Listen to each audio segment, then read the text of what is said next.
What is up, guys, and welcome back to the channel. And in today's video I actually wanted to do something a little bit different and talk about this release from Korg which happened towards the end of last week. If you watch a lot of beatmaking YouTubers, you probably would have seen about this release and you probably would have been digging into what exactly this can do. I just wanted to explain my sort of perspective on what happened last week. Towards the end of last week there seemed to be a bit of a storm in our community, so I wanted to talk through what happened, my thoughts on the device, and also talking about it in relation to the SP404-MK2 as well. I think there's been a lot of confusion around that, so I want to clear that up from my perspective. I think I've got some points which will help put your mind at ease and keep your wallet safe for a couple more months. So let's get into this one.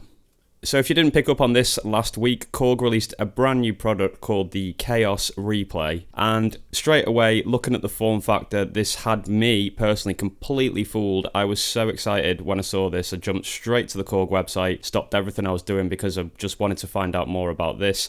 It looked like they'd brought in something that was direct competition for the SP404-MK2. Now, I'll show you some visuals of this, but just look at the form factor of it. I mean, that looks suspiciously similar to something that I spend a lot of my time talking about here on this channel. And whether that's a coincidence or not, I'm not really sure. I personally don't think it is. I think Korg have kind of identified that there's a growing market for sort of portable samplers and groove boxes, and I think they've really tried to sort of get into that form factor and bring something to the market which would appeal to those types of people. But yeah, I think they've missed a few really big things, and I'm going to talk about those in this video. So as soon as I started looking at videos that had been released really quickly about this device, there were so many comments saying that this was an SP404 killer, and it literally took me 5 minutes of research to realize that that is just not the case whatsoever.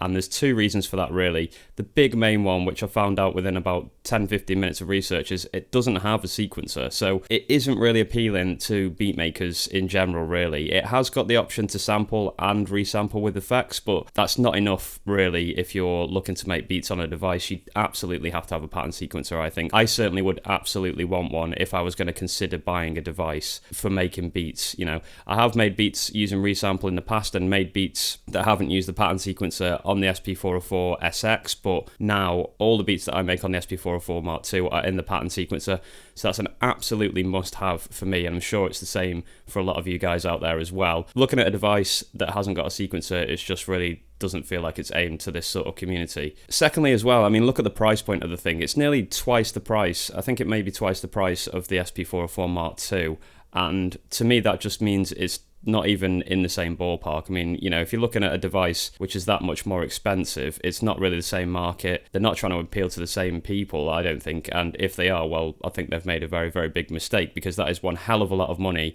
to be spending on what the device is actually capable of doing, in my opinion. It seems very much sort of orientated towards DJs and live performance and adding effects to things, but whether you're happy paying that much money just for something that can do that is another question. I personally wouldn't feel comfortable spending almost £1,000 on a device which I can't even make beats on at this point. I'm not against expensive gear, but this does seem a little bit on the pricey side for what it offers, and that's probably another reason why I think, you know, it's not really direct competition for the Mark II. The Mark II just comes in at such a good price point, and when something is twice the price of that, it's kind of an entirely different market altogether. So looking at the device as a whole, I haven't actually got this obviously, but from what I've seen and from the reviews that I've read, there are quite a few disappointing things about this product. I think, like, it looks pretty outdated in my opinion in terms of what you get with inputs and outputs. Their RCA, which, you know, we've moved away from that on the SP now, and you'd think subsequent models coming out from different companies will kind of catch on to why that's happened and maybe update theirs as well. So when you take a look at the back of it, it actually has such a similarity to the SP303, which was brought out a long time ago. I can't remember the exact date. Was it 2005? I think it might have been. So for a device to come out in 2023 and look similar to a device that came out in the kind of early noughties is quite strange, I think. And one of the biggest things which I picked up on from various videos is the fact that there's two USB ports on this device. It just seems like a very, very odd decision, and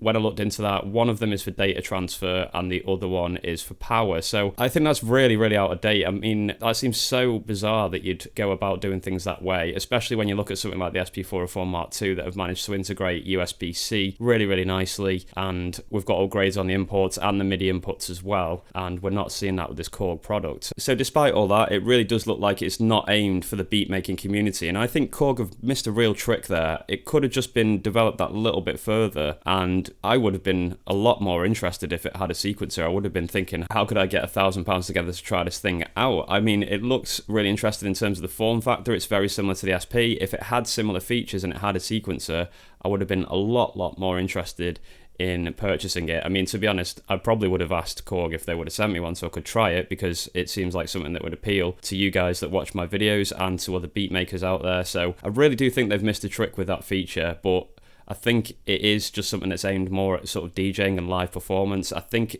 from what I can see, it's a device which you load tracks into, you perform them live with effects basically, and that's that. So another thing that I actually really don't like about it is I think it looks very ugly. I mean, it looks like a few ideas sort of blended into one. It looks kind of like someone's Frankenstein a Chaos pad onto the top of an SP404 Mark II and just said, yeah, there we go, that'll do. So from that perspective, I don't think the product is that appealing, and obviously combined with the feature set that it's got, doesn't really seem like something I will be buying. One more thing, like I've kind of already mentioned, it is very expensive, I think, for what it is. You know, almost £1,000 over here in the UK. I think it's around about the same price in dollars over in the US as well. Just seems like quite a high price point for what you get in something that's just purely aimed at performance. So yeah, all those things combined, it's definitely something that I won't be considering purchasing.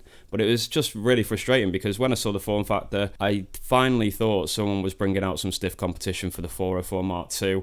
And as much as I love the 404 Mark II, you know, obviously I spent so much time talking about it, I would love to see some healthy competition for it. I'd love to see what another company could do, and I'd love to try another company's workflow and see how well they've managed to develop a product like that. So overall, yeah, it was really promising at first. I think it fooled a lot of people with its form factor, but drilling into it a little bit, it just seems like it's not really the right product for us beat makers in this community. One final thought that I just wanted to share is it really does make you realize how much you get on the SP404 Mark II for your money. I mean, you get a pattern sequencer, you get a step sequencer, it's USB-C, you've got the updated inputs and MIDI inputs, you've got the internal memory, it can be battery powered. There's so much going for the SP now, and just an unbelievably reasonable price point as well. So I think the SP404 Mark II, it was a bit of a slow start with it, with the updates and the bugs that came with it.